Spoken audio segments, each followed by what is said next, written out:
Okay, hi everyone. Welcome to our interim reports presentations for fiscal year 2023 for the Jewish Women's Foundation. We are recording. Just be aware of that. If you don't want to be recorded, then make sure that you are on mute, and you can, although we prefer to see you, if you want to turn off your camera, just be aware that we are recording, and that you might want to turn it off if you're eating or taking a phone call, whatever it might be. So just so you have an outline of how this evening is going to work, we're going to try to keep the timing really tight because we have a lot to cover. We will have 3 15-minute presentations from each of our grantee partners, and there'll be up to 5 minutes of questions after each. For those questions, I would love for you to write those questions to me in the chat. And so that will allow us to keep to our timetable. I can't promise everyone here that your questions will be asked. I may have to select those questions, which I feel really weren't addressed and are important. But questions we can always ask as follow-up. And also I can share the presentation slides that are being shown today as a follow-up in case you have any additional questions. Okay. At this point, I'd like to introduce Linda and Judy, our co-chairs. And Linda's going to say a few words before we get started. Okay, so Judy and I want to welcome you all here tonight. Thanks to everyone for showing up. We're so excited to have everyone here to listen to the 3 projects that we awarded grants to last year and hear what they've been up to and how they're using our funds and our grants. Before we get into that, I do want to introduce our 3 new members that we have brought on recently. Our membership drive will be starting soon, and Lizzie Katz will be talking about that in a second. But we'd like to introduce Allison Sloan, if you can wave, Allison, and Corinne Smithen, who I think just joined today. Welcome, Corinne. And Judy Gould, who Judy Skillman brought in. So welcome to all of you. I can't see if Linda Hollander, who's a potential new member, may be joining us tonight, but we're hoping that she likes what she sees if she attends and decides to join.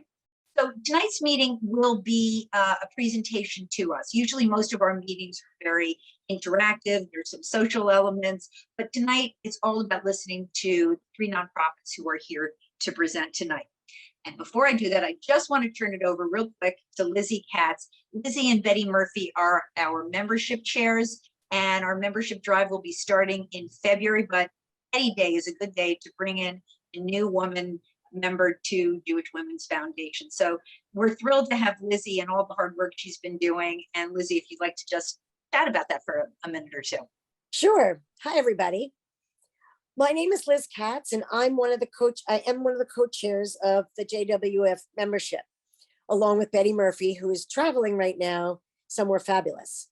With the start of 2023, and our spring membership drive, we wanted to reach out to women like ourselves, women who are smart and interesting and concerned about supporting local communities with women and girls. And with your help, our membership drive, which was very successful last year, we have 18 new members. We'd really like to keep that momentum going, not only because we love to have all of these women in our social circle, but also because each new member, we can grant more and make a greater financial impact with our giving. Now, here's where you guys come in. Start thinking of any women that you might know that you can reach out to about JWF. You can invite them for coffee, invite somebody from JWF and have coffee, or you can reach out to Betty or myself at any time, and we're happy to reach out with a phone call. You may want to invite some of these women to some exciting things we have coming up in March and April, which we'll get to at some point, I guess. But what I'd really like you to do is, and if you could get anybody you know that would want to be interested in joining, anyone who joins after January 1st can be part of our spring grant cycle, which is exciting because you can do the site visits and all of those things. So be in touch if you want to discuss any potential members. Sorry, that's my dog.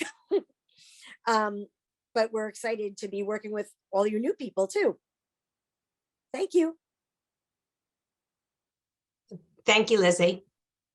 Okay, and so let's leap right into it because we don't want to get behind on our timing.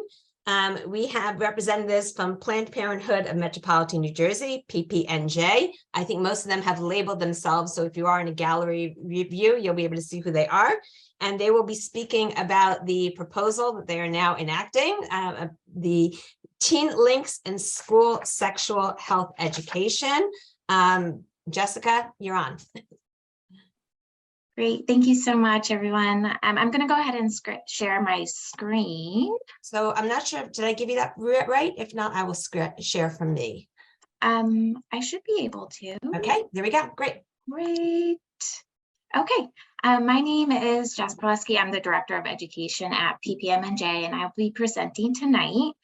So let's get right into it, and I'm going to set my timer so we stay on track.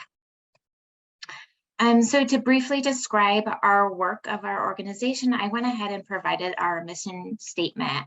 And within our mission statement, I've underlined our core services. So healthcare, education, and public policies or advocacy are our core services here at Planned Parenthood Metro New Jersey. And we serve Essex, Passaic, and Hudson counties.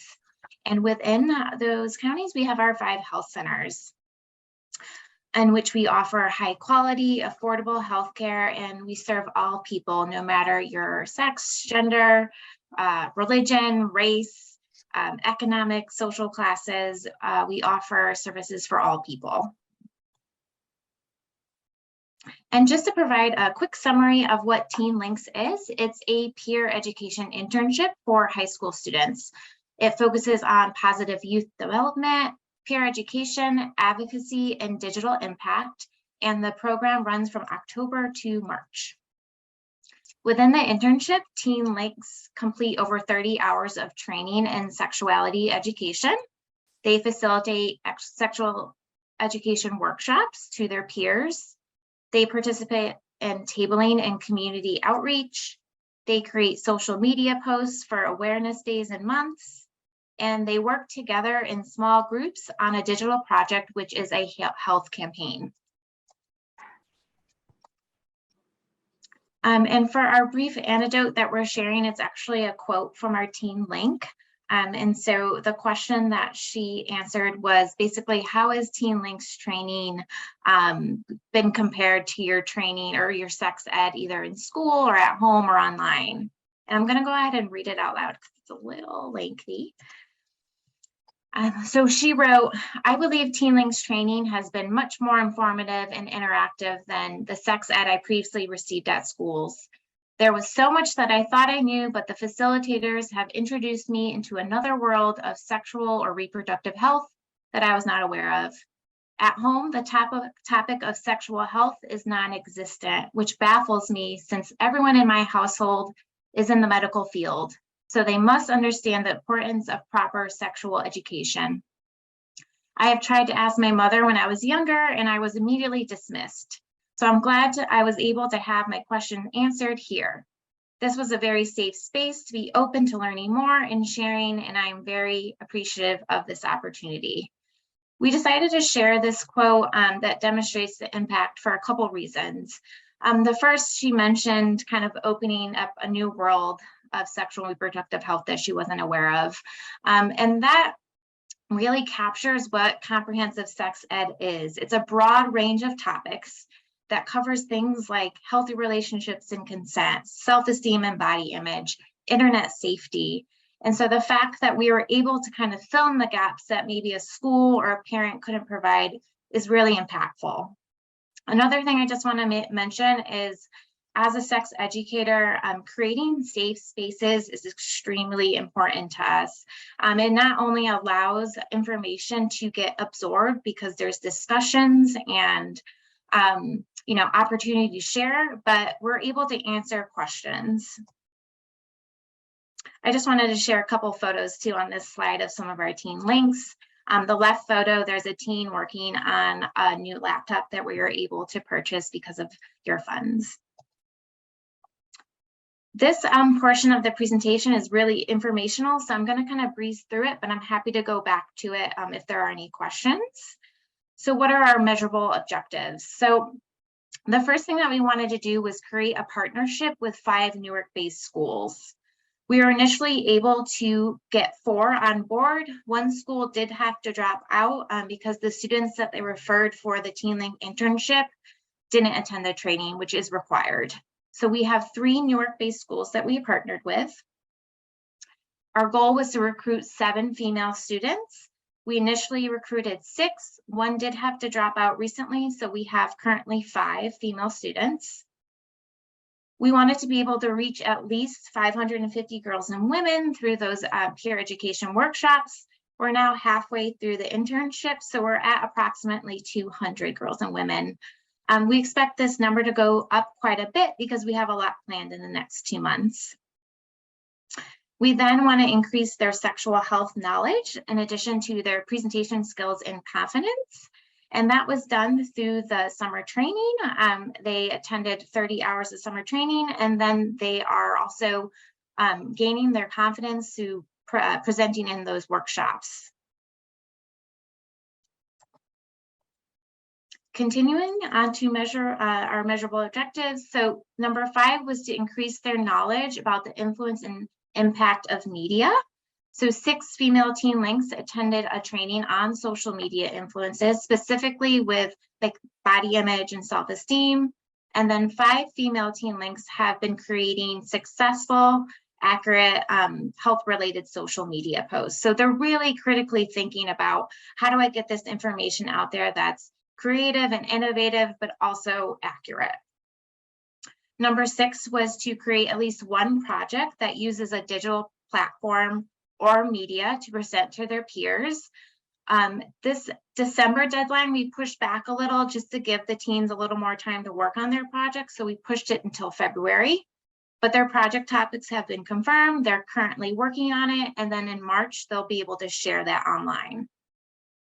And then finally, we wanted to create at least 3 opportunities for teens to meet with community stakeholders or mentors to learn about a variety of careers. So we've completed 1 workshop so far, and then the second workshop is scheduled next month. And I'm going to go into a little more detail of what these look like in the next slide. So just to give you a little more insight, for community workshops, we've worked with Aspira and La Casa de Don Pedro, both community-based organizations in Newark. The teens presented on STIs and puberty and hygiene. They've also done a tabling at our health center in Mulberry on HPV awareness and education. They've been creating social media posts. So some of the things they're creating content on is self-esteem and body image, Election Day, AIDS awareness and breast cancer awareness. And their digital projects have been confirmed. So we actually have 2 groups. Group 1 chose to present on consent, and their digital platform is going to be social media storytelling through peer interviews. So they're asking their friends, what do you know about consent? Do you feel like we talk about it in school? That sort of thing. Group 2 is on teen health, and their digital platform is a podcast. And they're going to use TikTok videos to promote their podcast episodes and then the topics. And then finally, we have our advocacy event. We have at PPMNJ, we have an advocacy and fundraising event. Some of you attended. It's the Bands Off Dance-a-thon, in which 3 TeenLinks were there. They are interacting with guests, and they facilitated a trivia game on sexual and reproductive health. So what are our key strategies to make this program successful? So the first one is what we call tasks, and these are informational sessions in which we bring in members from the community to present on a topic that we might not cover, like financial literacy or mental health. And then it's also an opportunity where the students can get exposed to different careers. So in November, they participated in a workshop led by a licensed counselor in which they got to learn about things like stress management. And then in February, they have a networking event with PPMNJ staff and board members, and they're just going to learn about career paths and skills to be successful. The second thing is our summer training. Our summer training is that 30 hours of training. 14 females actually applied for the internship, and 6 completed the 30 hours of training. And then we have our school partnership. This is a new addition to the program, and the partnership was able to open some doors to do peer education within schools. So we are working with 2 female school advisors who are assisting the Teen Links in setting up those opportunities. And then we have our assessment plan. So to assess knowledge and sexuality education, the Teen Links took a pre and post test during that summer training. So on that first day, that was the first thing they did. They took a test. The average score was a 65. And then on the last day of the training, they took that same exact test and they got an 82. So for the average score is an 82. So they showed improvement. Then we have our reflections. The Teen Links, the reflection was one of the quote I shared earlier in the slide today, but they really look at skills they might gain or knowledge gain. So skills like, do they feel confident? Do they feel like they are able to have some leadership skills? Are they empowered? And they've already completed 2 of those reflections, and then the final one will be in March.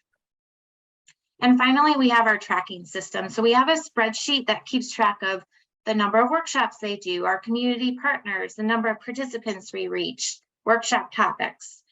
And then we have Google Classroom. So Google Classroom is used to submit any assignment. So any of those PowerPoints, the lesson plans, the reflections are all used through Google. Are we on track? For the most part, yes. So for community peer education, we're on track. We've participated in 2 out of the 3 community workshops and done a tabling.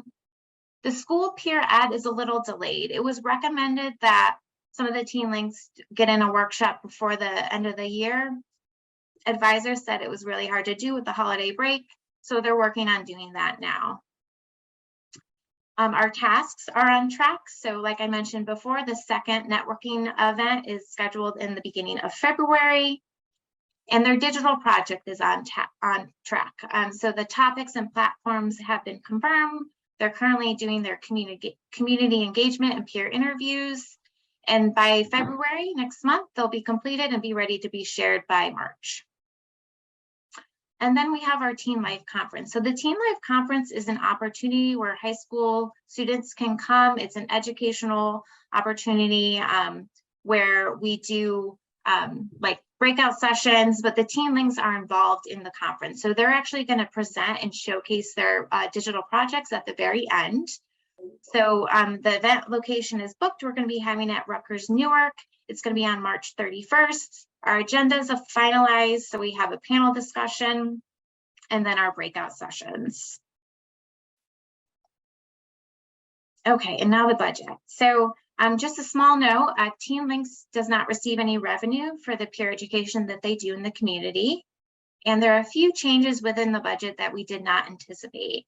One of them is the school advisors. So we were hoping to get 4 female advisors. We ended up only getting, well, we got 3 at first, but then 1 dropped out with the school that wasn't able to refer all the students.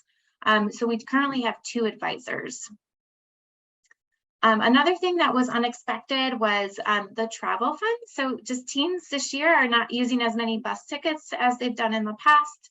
And so we're requesting some of the funds get reallocated from travel and advisors to supplies in the teen showcase, which is going to be on this chart. So what's highlighted in yellow is the reallocation final request. So you can see in the first category there, that's where the school advisor stipends would fall in.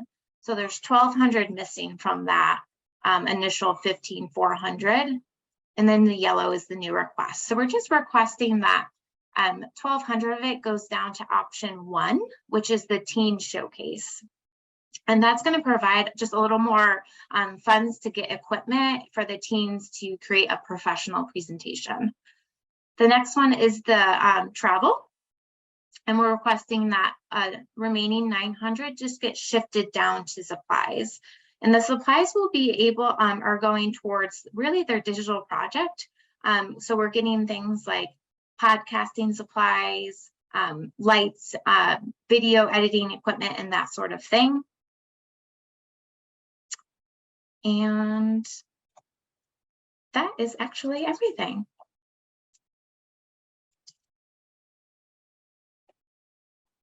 Okay, thank you so much, Jess. I'm happy to take questions in the chat if people have them, because we do have a few minutes.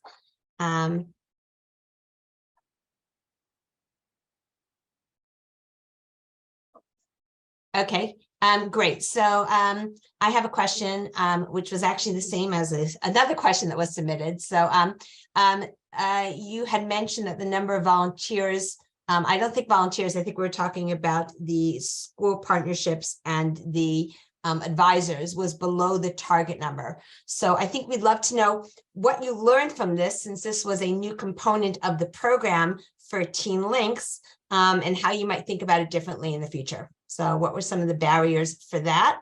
And then as a follow-up question, you also mentioned that one of your teen volunteers dropped out. And so if you could also talk a bit more about how you might think about that differently in the future as well. So let's talk about what you've learned. Okay, great. I'll actually start with the teen, if that's okay, just because it's fresh in my mind. So our team, one of our teens dropped out due to a family conflict. So that one was kind of out of our control. She had to stay at home to babysit her younger sister when her mom got a new job. But we've definitely thought about retention and just being mindful of what we're asking from the teens. And that kind of reflects in this year's program. So we shortened the program length. It used to be 9 months long, and we shortened it to 6 months just to help with everything that's going on with their lives. You know, they have a lot of stuff going on. It's not just school and extracurricular activities. Many of them have other jobs and internships. So we were trying to reduce the length of the internship. The question regarding the school advisors, we learned a lot actually with the school advisors. So I think one of the things that we weren't expecting was the number of male teachers that applied for the advisor position. And so we were really marketing it. A lot of the schools were just a little overwhelmed with what was going on. I think they were getting back in from being virtual with COVID. So a lot of the female advisors that we spoke to were interested in joining, but they didn't want to join this year. So they mentioned next year would be a better opportunity just because of all the things they were juggling. Okay, great. And one more question, because I think this one is pretty quick. Will you provide trained participants with summary language that they can use on their college applications? They might benefit from that. Yeah. We've actually been asked to write recommendation letters too. So our Teen Link coordinators are happy to do that. Excellent. Okay, so we have a lot of chat comments coming in that it's a great program with measurable results. We love the work that you're doing. Another question again about the partners. So we're happy to hear that that's something that's on your mind, how to improve on that in the future. Someone asked in relationship to the partner number, if you might increase the numbers in the second half to replace the full amount of advisors and teen volunteers that you weren't able to have at this time. Like the second half of the internship. The second half of the grant program, right? Yeah, we thought about that. One of the things that is really crucial that we don't want teens to miss out on is that summer training. So we provide those 30 hours. We don't duplicate the training, so we wouldn't open it up to more students halfway through. It just isn't in our capacity. Okay. Thank you. And super quick, but Debbie Turvey asked for 10 seconds to speak, but it really is that, Debbie.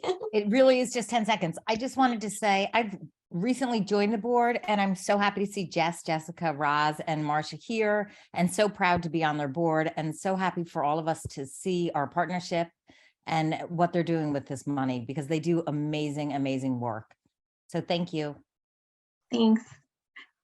Okay, and with that, we thank you guys very, very much for presenting tonight, for making the slides for us, for putting together the interim report, and for doing everything that you're doing for teen sexual health education. So thank you so much. We are really happy to be partnering with you in this endeavor.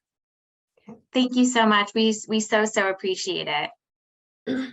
Thanks to each of you. Thank you so much. Okay, and now Sherry Florner, are you here from Clara Mass? I am here. Excellent. We are running on time, which is great.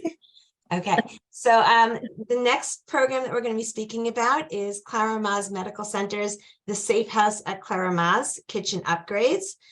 With Shari on the call, I don't know if they're here yet, but they will be here, are Celeste Oranchak, Sue Scioscia, and Michael Wargo. And I'm sorry if I did not pronounce your names correctly, but I am hoping that Shari will introduce you properly.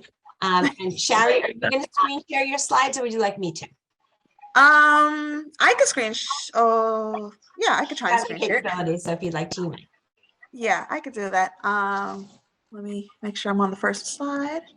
Okay. Your screen. Okay. And presentation view. Can everyone see it? Yes. Okay. Oh, why is it not a presentation view? Ah, there we go. Okay. Hi, everybody. Who's not muted other than the speakers, please mute. We're hearing a little bit of background noise. Thank you. Okay. All right. Hi, everyone. My name is Shari Flournoy. I am the grant writer from RWJBarnabas Health. I worked with our phenomenal team on putting together this application to the Jewish Women's Foundation for your support of our safe house.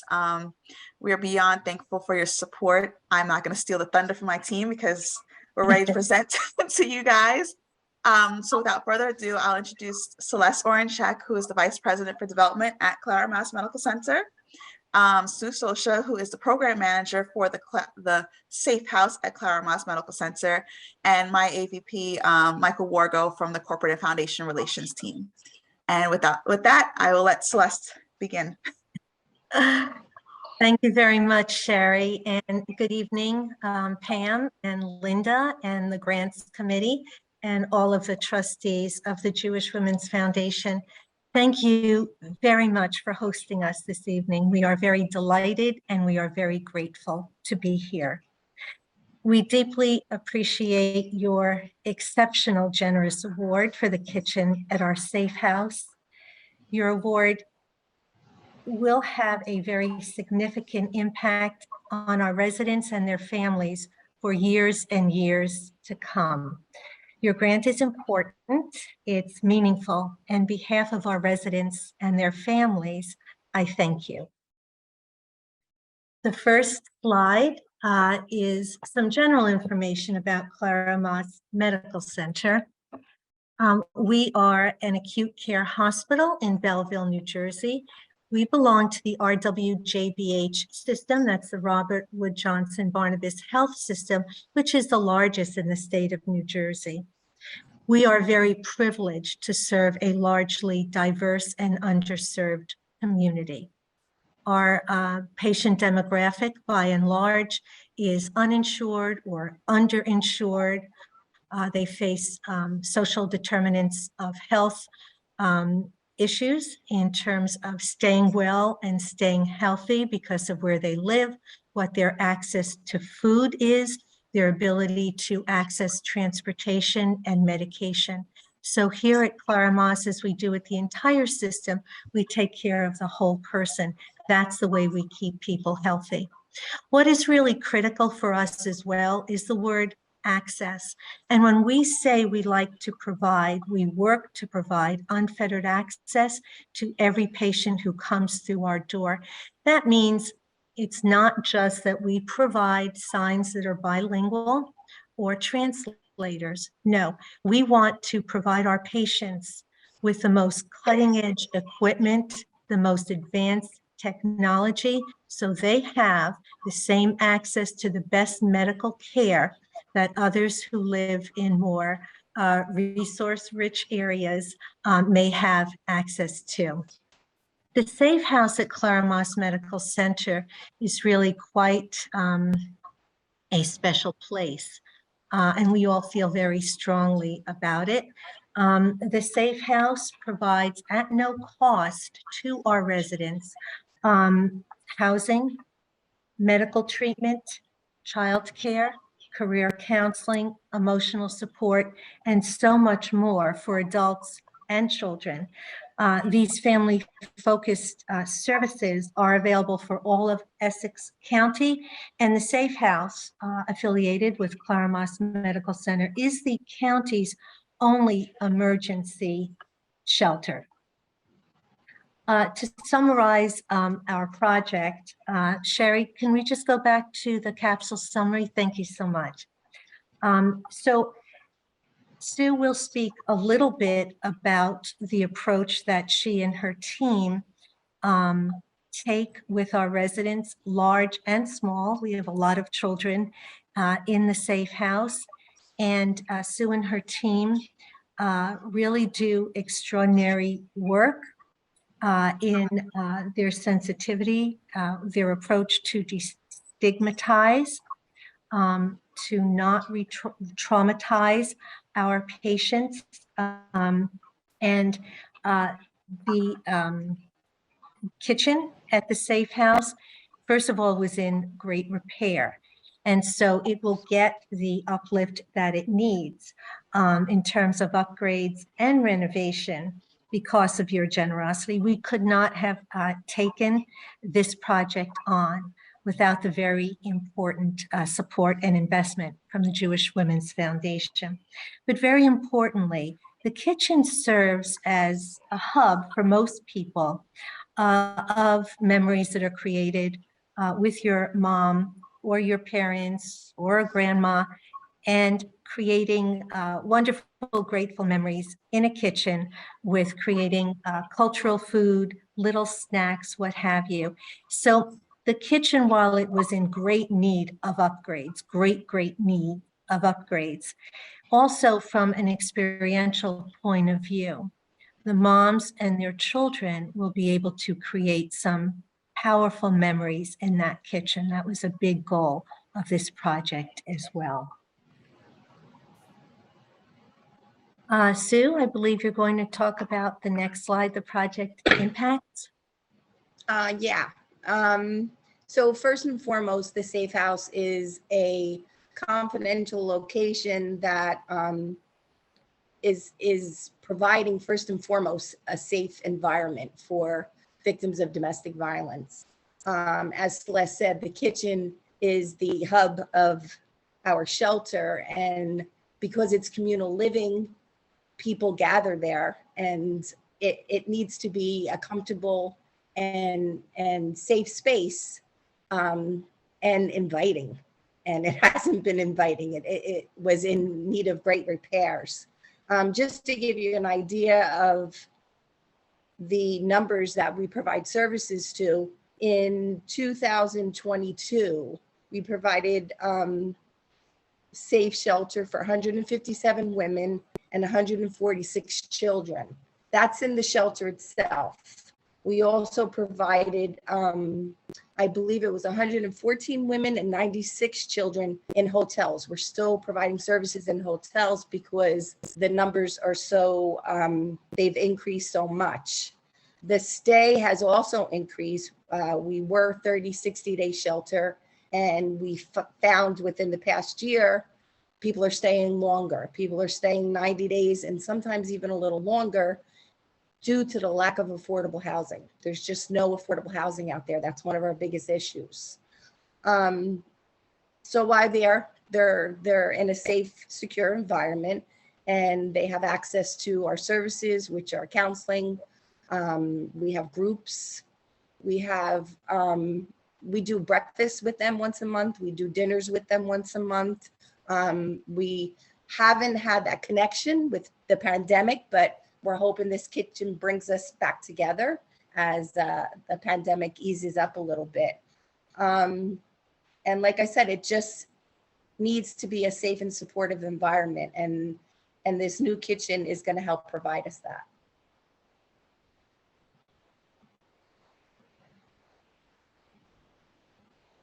Sherry, next slide, please. Thank you.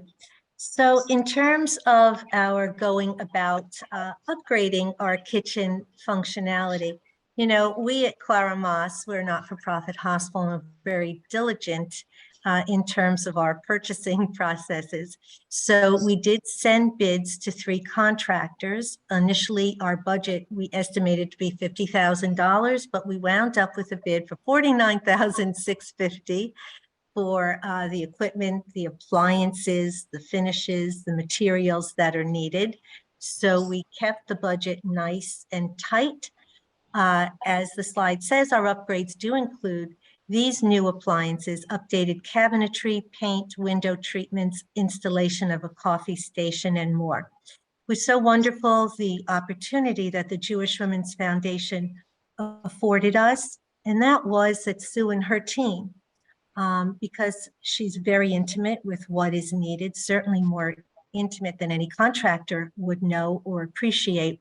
You know, you've allowed us to have a wish list come true, to be able to purchase a commercial grade refrigerator, a commercial grade oven, so that, you know, we'll have an aesthetically pleasing environment that will offer the experiences that Sue just spoke about, but also it will be built to last. So as I said before, you know, we intend for this kitchen to be around for a very long time and to impact thousands of people in the future.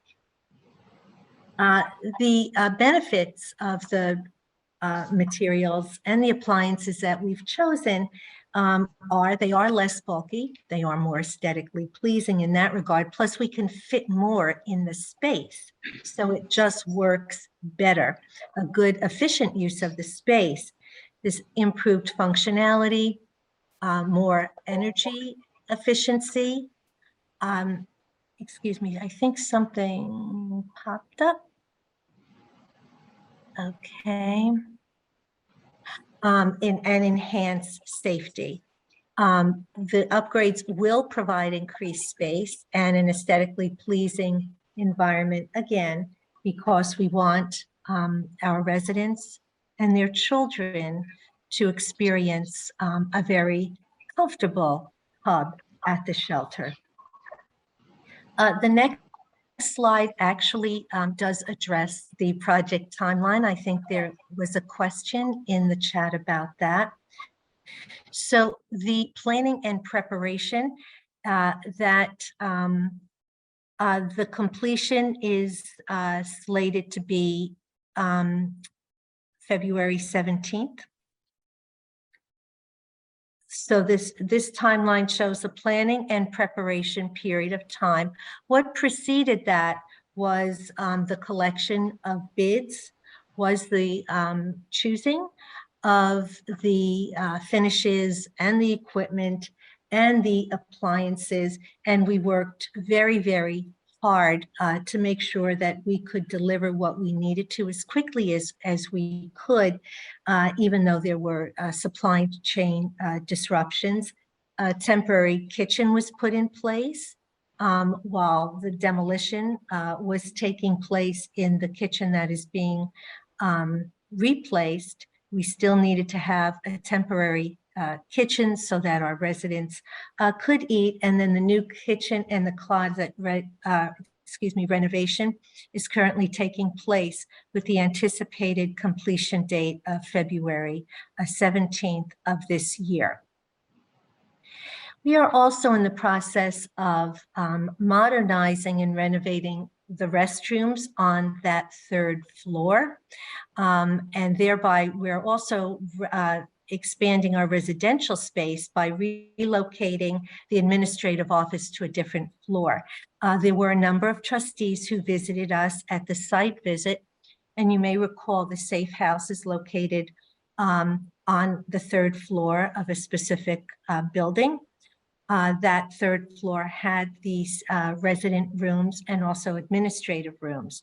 We're building out that floor to add rooms that were formerly used either in hotels or in apartments. So all 51 rooms will be located in the safe house, and the administrative offices are going a floor below.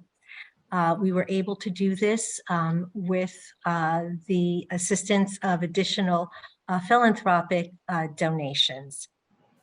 So in order to move our kitchen forward, we just let the bathroom step ahead of us a little bit because we needed, for code purposes, to get that done first, but we're on a very, very good schedule with the kitchen renovations.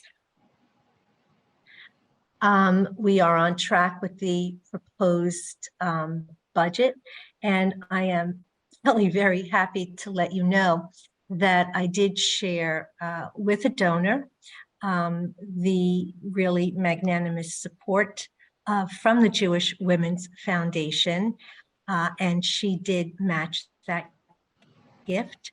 So we received $25,000 from the Jewish Women's Foundation, and this, yes, it is a matching gift, Linda. And I can say this donor's name, it's not proprietary. She is the Reverend Dr. Jane Tomain. And so she matched the gift dollar for dollar. So we have $50,000.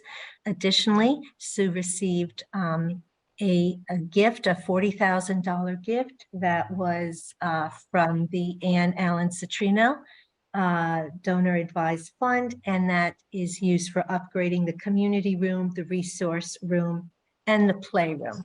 So thank you very much for spurring additional contributions for us.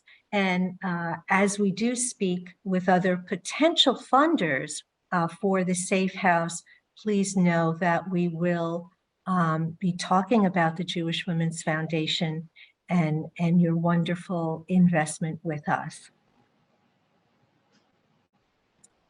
The next slide, Sherry.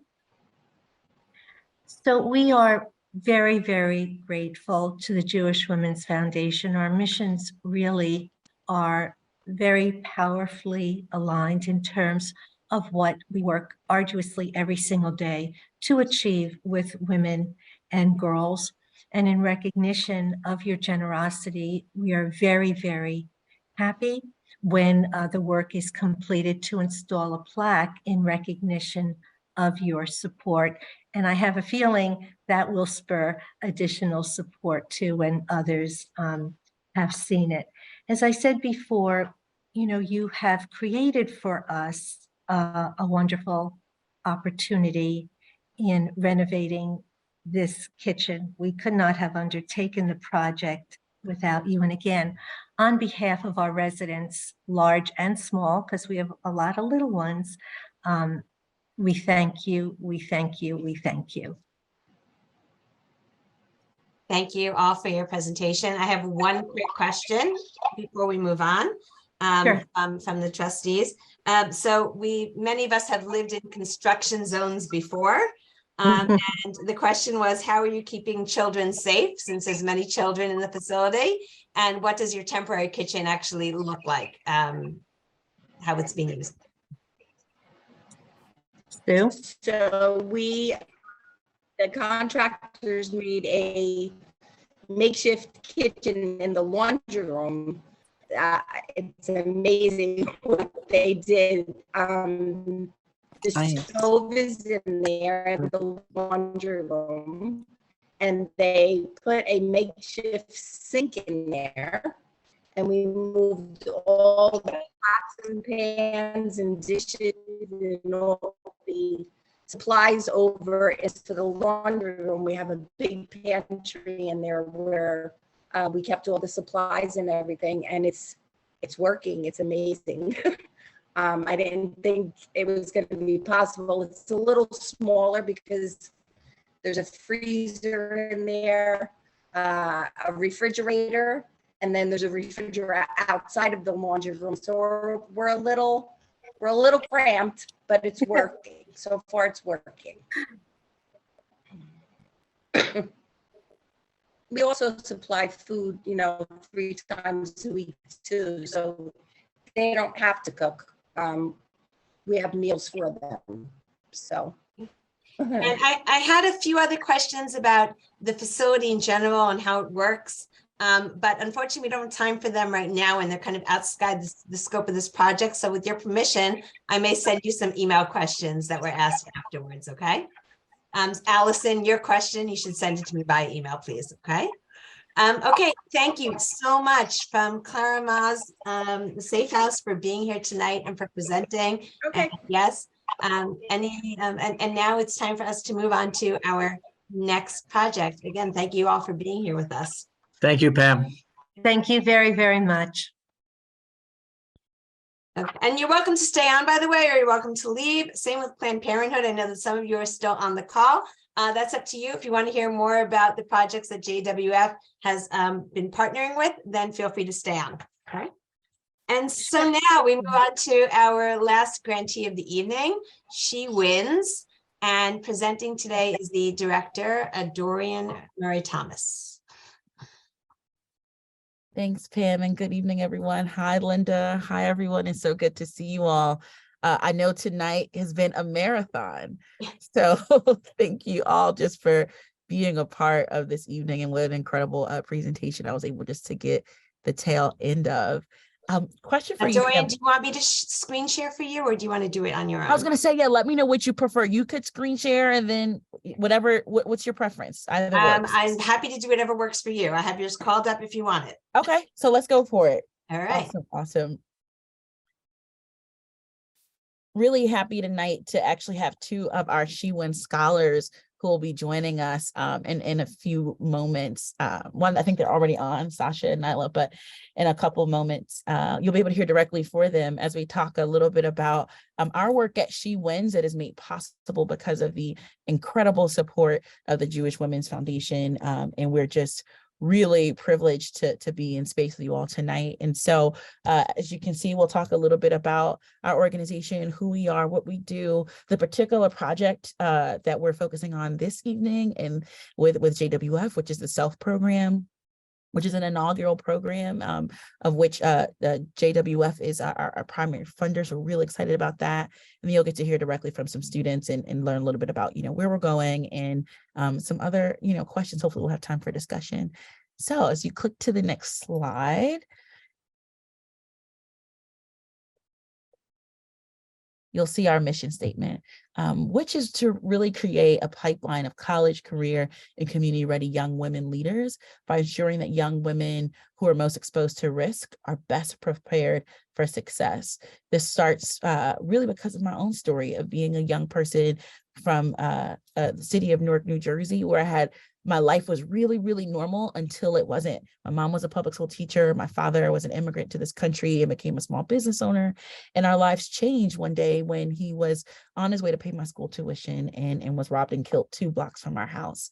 If it hadn't been for the community that I had at the school that I went to, like Chad, like Team, or from my church community, I wouldn't be the woman I am today. But I also lacked having a shared community of other girls who shared my story of being affected by gun violence, connected with each other.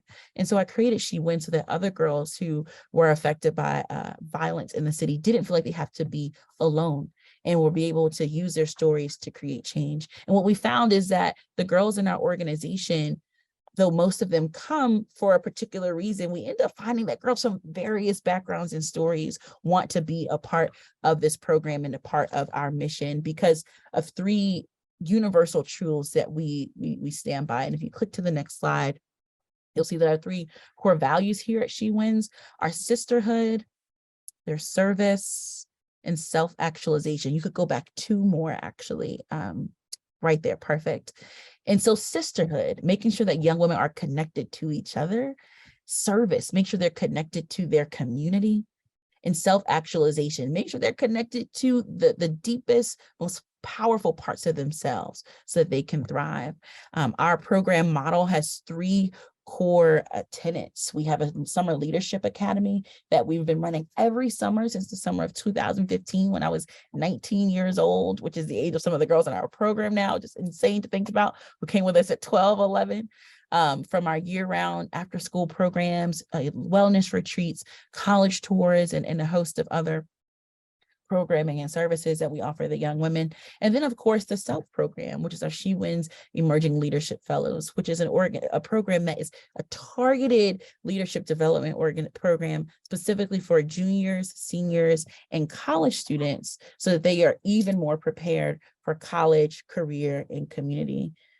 If we slip to the next slide, just some quick numbers on kind of where our work has taken us thus far. The service and social action projects that our young women have committed themselves to has reached more than 1,300 members of the NORC community, spanning more than 500 hours of service dedicated to their community every year, yielding a 96% year-to-year retention rate.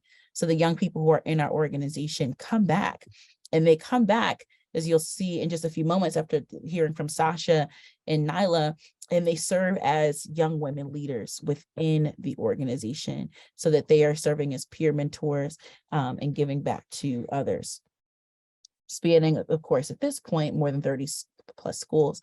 And so these are just some kind of core activities within our SELF program model that we are really excited to really be deepening within this particular initiative, really focusing on early intervention and long-term engagement. We believe that the younger, the better. If you're able to start young, that's where you plant those seeds that really sprout and bloom beyond measure. And so really starting young, partnering with incredible values aligned organizations like JWF, who believe in women, who believe in young women, and in making sure that, you know, even in the little things, right, that weren't so little. I remember just this past summer where Pam, I want to say it was from JWF, right? You had an excess of headbands that had been given to you from a community partner, and we were able to use those headbands that you gave us for 2 days later to bring to a literacy carnival that our girls put on for about 200 plus kids at a local elementary school to help promote early childhood literacy, right? Like those are the things that really matter for us, not just us teaching the young women things, but seeing them teach themselves and give back to their community. So a few quick data points that have really informed the work that we're doing for SELF, and then I want you to be able to hear directly from the young women themselves. If we click to the next slide, one of the things that's really important for us as we were designing SELF was to really make sure that it was directly responsive to what the girls are saying. What is it that you need? And so going into our last summer program, we conducted these pre-surveys to kind of assess, well, what are some of the things that our young women are coming into this organization for? And if you can kind of see, even though the font's a little bit small, but there's a few things that kind of stand out the most. One, girls want to be able to make new friends and be in spaces where they have positive relationships with other young people. They want to be able to improve their self-regulation systems, right? How they react and respond to different issues or problems. They want to get ready for college. One of the things that we noticed, particularly during the pandemic, is that a lot of young women, and I think you could speak this is kind of extractable to beyond just girls, but a lot of our young people had so much shifts in their lives. So many things that were normal were no longer normal. So many things that were bad before the pandemic got worse. And so some of the things that we were able to do in 2019, in early 2020, pre-pandemic, were completely limited in those past two and a half years or so that our young women were on remote learning and disconnected. And we saw a lot of needs on mental health, on social emotional learning, on feeling like they were ready for the next step that was college, that got worsened from the pandemic. And so when designing SELF, we really wanted to make sure it was responsive to our girls' needs that had been exacerbated by the conditions of COVID-19. In the next slide, you'll see a little bit more content along with on the question of kind of what our focus areas are. Ooh, Deborah, that's a great question. So as far as how they find out, we are really blessed to be able to partner with a lot of incredible community-based organizations who at this point, they reach out to us when they need volunteers. They need volunteers, like they come to us, they say, hey, we know you've got girls who are always giving back. Can you have some young women come and give out clothes at the coat drive? that we're doing, which literally just happened, what, 2-3 weeks ago, when we had a local coat drive that was happening in the city, and they wanted to have our young women serve as volunteers. We've been able to partner with folks like our Assemblywoman Spates, when she had a stopping period poverty initiative that's focused on making sure young women in communities have access to tampons and sanitary napkins during their menstrual cycle. Our girls are able to be a part of that campaign. And so it's a combination of us kind of going out and being proactive to secure those social action and service learning based partnerships, and then folks connecting with us. As far as, and this is just some additional data points that young women are typically really kind of looking for, and that we really use to design the program model for self, becoming a leader in their community, financial literacy and financial empowerment, and again, social and emotional learning, self-confidence, and becoming a change in their community are some of the factors that are salient. And so what is self, and how are we approaching this work? If we jump to the next slide.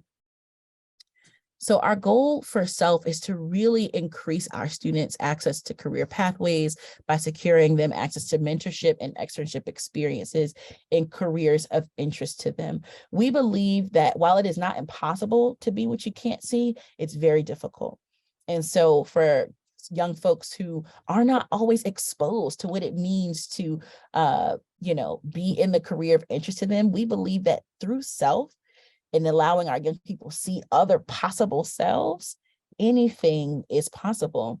And so really focusing on career readiness, having internships and externship opportunities. And you'll see, I'm not going to jump to the slide now, but in a few moments, you'll see a slide where you can see a little bit more about what we've done in the externship and career readiness space, but really preparing our young women for post-secondary education, for college and career, and really focusing on that work through an intensive year-long program that has all of those targets. One of our challenges in this year, and I talked a little bit about this in the interim report, was because of COVID, we had a number of young women who went from just doing like regular after school programs at one point to now they're working 1 or 2 jobs in addition to doing school, in addition to do extracurricular, because of just how lives have changed. And so what we decided for self this year, our self program timeline that actually started from January of 2023 through January of 2024, will actually be launching this upcoming March and how conveniently it is Women's History Month, because we wanted to make sure that we had the launch of the program kind of align with the timing and the needs of our students. But what we've been doing is, in the months leading up to self, is been doing a series of pre-programs, retreats, college tours, and the like, that have been preparation for what the young women will experience even more in depth throughout the duration of the fellowship series. And so in the next slide, you'll see a little bit more about what we've been up to in some of our self-programming. We were able to, at this point, host 2 tri-state or interstate college tours that we're really excited about, allowing young women to be able to see schools like Howard University, University of Pennsylvania, Norfolk State, Bowie University, a number of other schools. And the privilege of these tours too, that I'm grateful for JWF for the funding to host them, is that so many of the young women that we've been serving as tour guides for our girls at the schools are actually alumni of She Wins, or alumni of schools in Newark that we've worked with, partnered with, or have connected with. And so our girls get to really have that hands-on experience. For many of them, it was visiting colleges for the first time. For some, it was the first time maybe leaving out of state. So again, it's not always impossible to be what you can't see, but it is difficult. And so we believe in exposing young people to opportunities so they can be more what they see, and see more possible selves and all the other incredible young women around them in colleges and careers across New Jersey and beyond. We've also, as you can see in the top left corner, we were able to have young women participate in externship opportunities at local women-owned women-owned companies in Newark so that girls can really be able to tap into getting hands-on experiences and careers of interest. And so without further ado, I think the folks who can tell story best a little bit about what their experiences have been at She Wins and kind of what their hopes are for the future are the young women themselves. So I have two of them here with us. I've got Sasha here and I've got Nyla. And I want to shout out both of them because Sasha herself is in college. She's managing classes right now, and so she was able to, like, dip out of class for a little bit just to come in because she's got a virtual class, so they were able to be a little bit flexible with her. And Nyla's got a bunch of homework and college applications and all that stuff happening for her senior year. So I'll give Nyla, since I see you, I'll give you a moment, just talk a little bit about kind of your experience with the college tour resources and some of the other experiences that you've had with She Wins and maybe what that's been like for you. But I'm so glad you're here. Hi, my name is Nyla. The college tours for me were an experience that I really enjoyed because it was one of the first trips I went on where I could see a campus firsthand, and it was a way for me to put into perspective where I would be for the next 4 years. And without it, I don't think I would have the motivation to not go to college, but I wouldn't have as much drive to motivate me to continue my studies because, I've been going to school for 11 years and seeing a college campus allowed me to see what I was working for so long. And along with that, I was able to meet a lot of new girls, and I overcame a lot of my anxiety when it came to meeting new people, especially being in a safe space of girls and women. My confidence really boosted because having been with She Wins for about 4 years now, they've put me in leadership positions and regular peer positions where I could help other girls and receive help from Adorian and Miss Dana. And along with the college tours, the SELF program, I'm hoping allows more girls to come in so that we can help them on a more personal level instead of just, a group exercise. So we can give them all the resources and all the support that I've gotten over these past 4 years.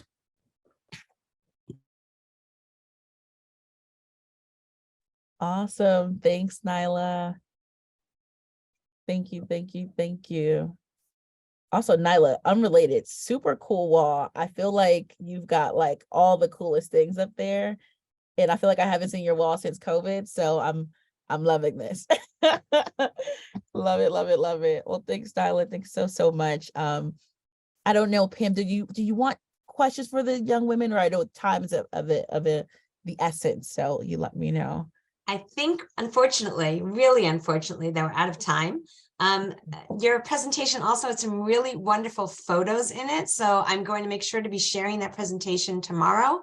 And everyone should take a few moments to at least scroll through the photos so that will also give you a wonderful sense of what it is that Adorian and the girls of She Wins are up to.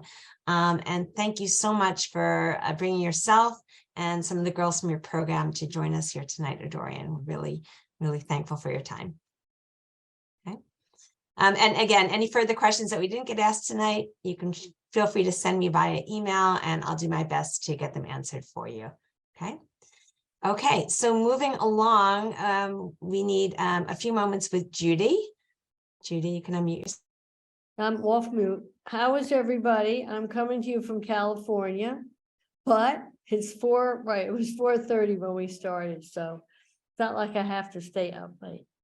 I'm so happy to welcome all the new members. It's so exciting. And I just wanted to, before we hear our last speaker, to offer our condolences to Susan Cogan on her husband's passing. Richard loved being with his family more than anything.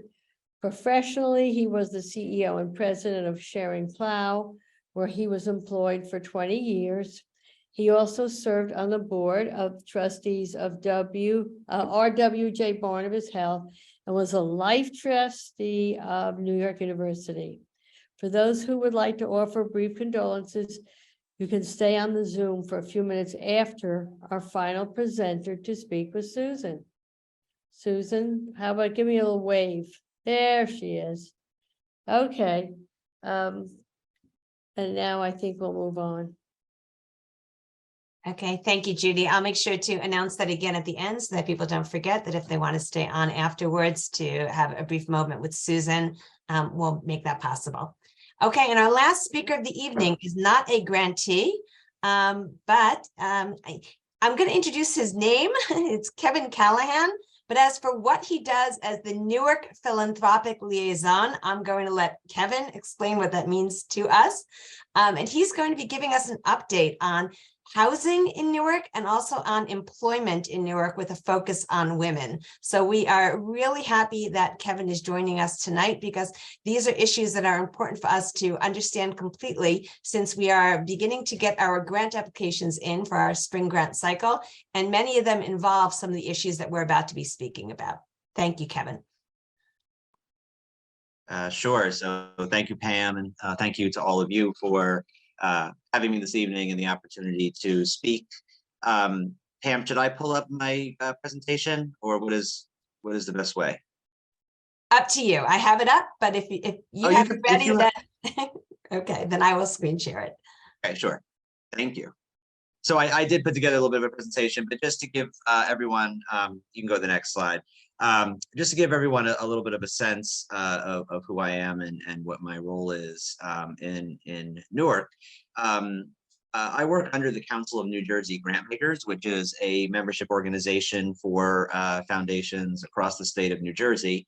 And the Office of Newark Philanthropic Liaison was created in actually 2007, so quite a long time ago. A different person was serving in the role at the time, obviously, but it's really meant to be a nonpartisan role that is embedded at City Hall in the mayor's office, but is employed by the Council of New Jersey Grantmakers, and I'm supported by grant funds. And so I'm in the city, but not of the city in terms of city government, but I do work out of the mayor's office. So I'm in a very unique position where I'm able to work directly with the mayor and his senior leadership on the priorities that they see facing the city.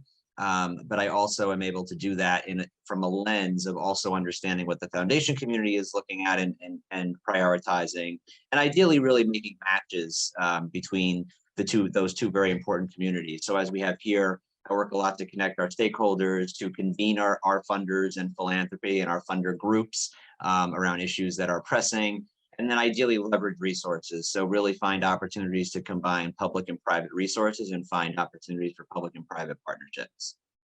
You can go to the next slide. Thanks.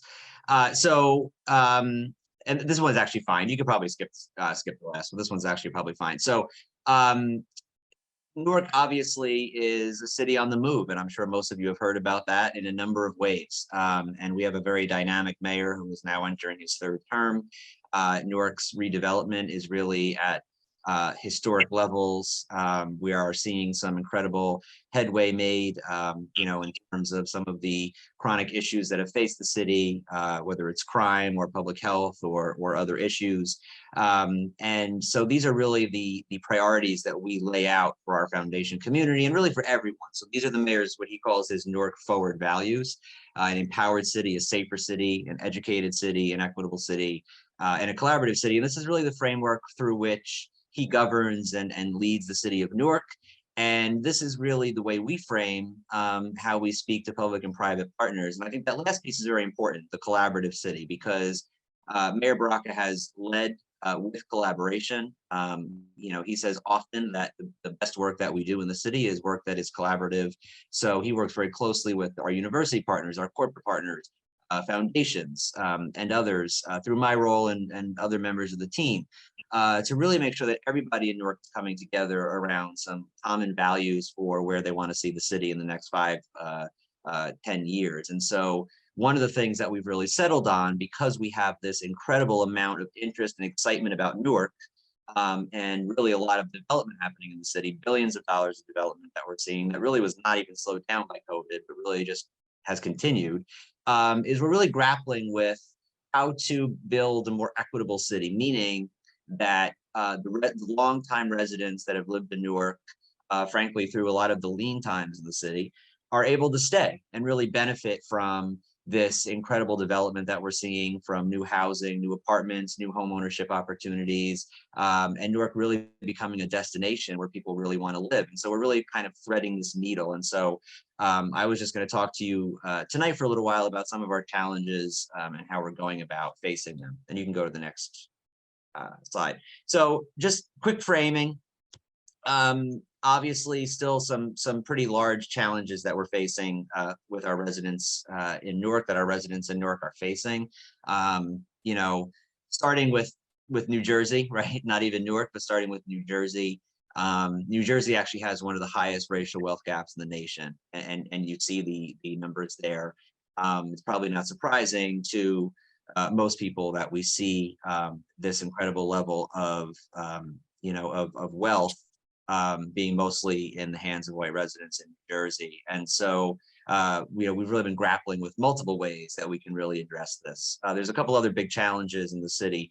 Number one, Newark is a renter city. About 78% of people that live in Newark are renting. So that becomes a very hard nut to crack in terms of getting more people into home ownership, trying to make sure that rentals are affordable. We have an old housing stock, so habitability issues become challenging. We have small landlords who might own a home and rent a couple other units. So there's a lot of different situations. But the other issue is our residents have trouble paying their rent. And so more than 50% of our residents are actually categorized as rent burdened. We have a good percentage of our residents actually paying more than 50% of their income towards rent. And we have a median income for families with children of $36,000. And so when you start to look at the housing problem and start to really think about how you create affordable housing opportunities, affordable means very different things to different people. And so when you're talking about creating an affordable housing opportunity for people making $36,000 a year, it really does become very challenging to figure out a rent that they're able to afford and not be paying over 50%, 60% of their income. And so, these are some of the big kind of macro challenges that we're facing. You can go to the next slide and talk a little bit about some of the housing work that we're looking at. And so why are we so focused on housing? And so we have benefited in Newark, and again, this is an example of collaboration and the mayor's leadership through collaboration. We've benefited in Newark through a long-term partnership with the Center for Law and Equality and Metropolitan Equity, which is an organization at Rutgers University, Newark, in the law school. And so under the leadership of Professor David Trout, the mayor pulled a group of Rutgers professors and academics together and asked them to really dive into this issue of housing in Newark. And so they found some pretty stark things.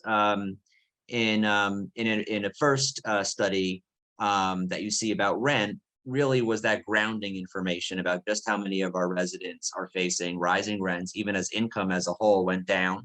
How over 50% of them are rent burdened and paying a high percentage of their income on rent.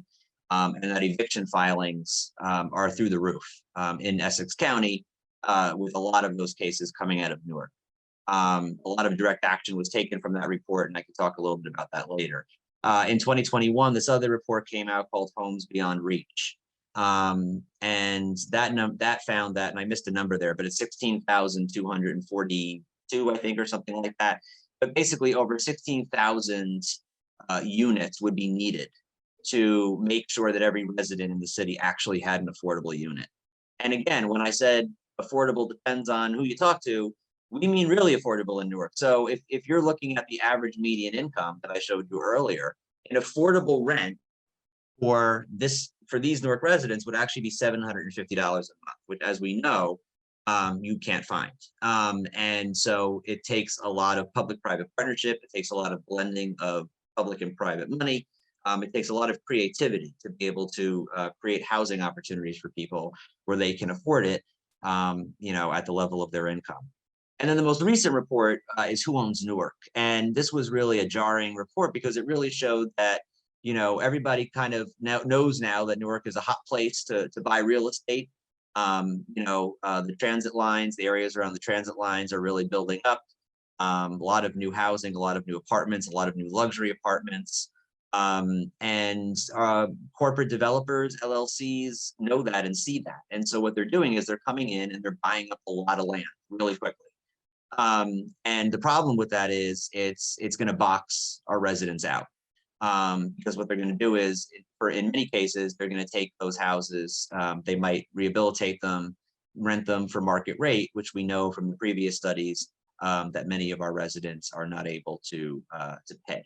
So you can go to the next slide with that. So I'll just go through this quickly. I could share these slides, but basically we do have an Equitable Growth Advisory Commission, which is one of the recommendations that came out of the Klein reports. It's a number of community leaders from around the city. And they came up with some definitions of what equitable growth means. And basically what we're talking about with equitable growth, as you see on the bottom, is a cultural shift that reverses past trends, right, of racial and class discrimination in terms of housing, who owns housing, who has access to mortgages, et cetera. And an equitable city is one that's guided by racial, social, environmental, and economic justice. And so that's really what we're striving for. To the left, you see his overall theory of government that we talked about a little earlier. And you can go to the next slide. So I just have a couple more slides, and then I can dive into some solutions, and we can do Q&A. I just wanted to give you a sense of what's been done over the years. So this is not, we found this out yesterday, and we're trying to address it quickly. This is something that we've been, really moving the needle on for years. And so, all the way back to 2017, the city started passing new inclusionary zoning ordinances to ensure more affordability, stronger rent control. A direct recommendation from one of the Klein reports, the first one on rent, was actually creating an Office of Tenant Legal Services to actually provide more representation to residents facing eviction, which we did in 2019, along with forming the Equitable Growth Commission. We created a land bank, which is housed by our economic development nonprofit Invest Newark. All land bank means is the city basically is able to transfer over a lot of properties at once over to Invest Newark so that we can try to get them into the hands of residents who are coming and buying them more quickly. The city process can be very cumbersome. We're trying to cultivate small minority women-owned developers, business people, to really try to grow our local economy. The mayor came out with new housing goals in 2021 that would build thousands of new units around the city and put some significant COVID era federal funds toward making that happen. And more recently, we came out with a homelessness strategic plan. And there's a whole legislative agenda this year around really trying to crack down on these LLC purchasers of property and really trying to provide more opportunities for Newark residents. You can go to the next slide. And so what we're working on now is something we're calling a neighborhood investment initiative. And so this is really a direct response to this latest report. And so we know what's happening is that people are coming in and they're buying property very quickly. And so how do you combat that? Well, we have to buy the property first. And then we have to have the ability to redevelop it, to rehabilitate it, and to get it into the hands of Newark residents. And so what the city has committed to doing, what the mayor has committed to doing, is raising and putting together a fund that would begin to acquire properties, particularly in neighborhoods where we know that developers are really, or LLCs are really aggressively trying to buy up property. Put some funds into renovation and construction loans, because we know that that's a major barrier particularly for local residents. Even if they're able to buy the house or the property, much of the housing stock is old, and the LLCs are able to come in with some significant capital to really redevelop the house. And so we need to be able to provide our residents with that opportunity as well. Increase our Live Newark payment. So basically any first-time homeowner at a certain income level can get down payment assistance. So really beef that up, and then provide pre and post home ownership counseling and financial counseling. The picture you see on the bottom is actually from our Section 8 home ownership program, which is really a model partnership that we're very proud of, where we're able to take people who live in public housing who have a Section 8 voucher and convert it into a voucher that instead begins to pay down on a mortgage. It's an incredible program. It's put people in houses, as you see, but it's very expensive. And so when you're talking about this program, you're really talking about 3-4 residents at a time. You're not necessarily talking about the scale that you would want, but we would love to really scale that up because it's an incredible program that starts to feed into that home ownership goal. And then I did just want to put together on the last slide some opportunities for you to think about, as you're doing more research and due diligence and looking at grants and applications. I would recommend learning more about Invest Newark, which is our economic development nonprofit that works with the city. Invest Newark houses the land bank that I mentioned earlier, which is a set of properties that it's able to sell to residents, or in many cases, frankly, hand over to residents with if they're able to get some construction loans. The Section 8 home ownership program, and they also work with our entrepreneurs and small businesses and really support them.